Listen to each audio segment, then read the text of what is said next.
Here we go, guys. 43575655. Go ahead and put that into your file linked store, and it'll take you right inside of Gauntlet Streamz apps. So this is where you'll land. You'll see the list of apps right here. Go ahead and click dismiss on that. We are going to go ahead and install the Gauntlet Streamz Smarters Pro version. So go ahead and click on it. It will run through the download. Once the arrow on the right hand side changes, you're going to go ahead and click that again, like so. Good. Go ahead and click that for install. This box will pop up, arrow over to install. Only takes a couple seconds, nothing that you have to do during this. Once that's done, go ahead and arrow over to open. All right, so this top box, I'm going to go ahead and name it TV because I'm going to log in first with my TV account. And then I'm going to pause it so you don't see my username and password. And I'm going to click add user once I have those put in. There's my TV account. Now, I have a VOD account as well through Gauntlet Stream. So I'm going to go ahead and arrow over to add user. Click on that again. I'm going to name this VOD or movies or anything to symbolize what the account is going to be for. So I'm going to name it VOD. Click next. Again, I'm going to pause it so you don't see my username and password. Click add user. Now I have TV and VOD, my two separate accounts. So let's go ahead and take a look inside TV.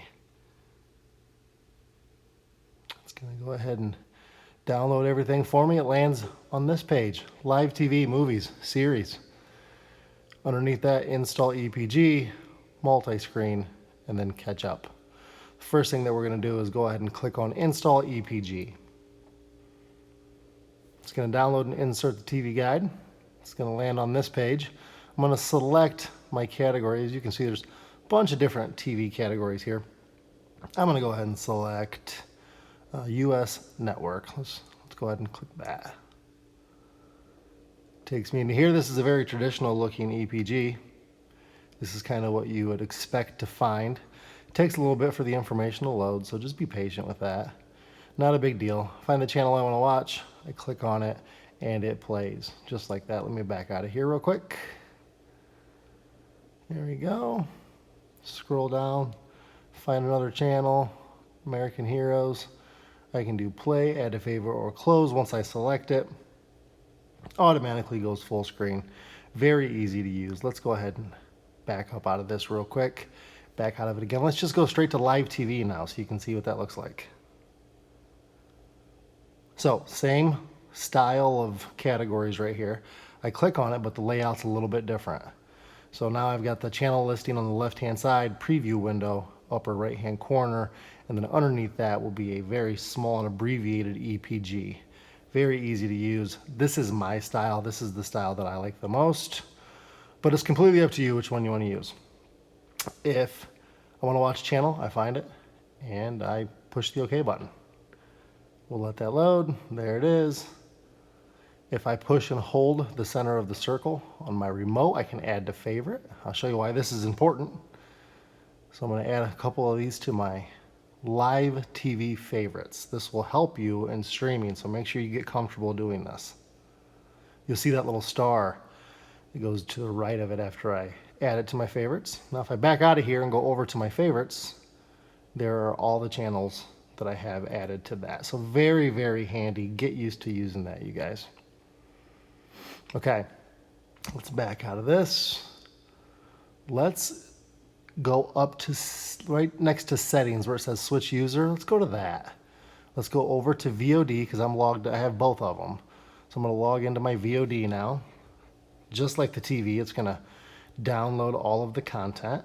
So be patient while it runs through this.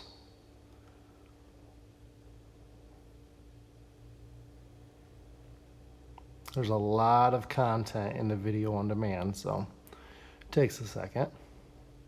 Perfect. Now my movies and series will be populated. So that makes it, now my live TV will have nothing, but my movies and series have stuff. So I'm in movies. These are the categories. Let's go ahead and scroll through here. Let's pick one. Let's go over to documentary. go inside here. It loads the thumbnails for all the documentaries. If I wanted to watch it, I just click OK. I can do play or add to favorite from inside there. Give you a brief description of what you're watching. I can also push and hold the center of the circle on my remote and it'll add it to favorites as well. So just like that, let's add a couple of them to favorites. This is going to be completely independent of the favorites from live TV. This is going to be just your favorites for movies now. So if I exit out and go back up here to the top to favorites, you'll see the ones that I've added to that category. So again, very, very handy. Get used to doing that. You can also, some of them will have a trailer that you can watch. So if you're not sure if it's the movie you're looking for, you can click on that. So very nice, very easy to use. Let's pop into series. It's pretty much the same way. Over 5,000 series. I go through here, I find the category that I want to go into. Let's go into TV documentary. Here they are. I scroll through here, find whatever documentary is that I want to watch. Let's see. There we go. Click on it. You can see that this one has seasons, so I can click on the seasons. I go through here, I select what season I want to select, and then I select the episode right after that. Very easy to use.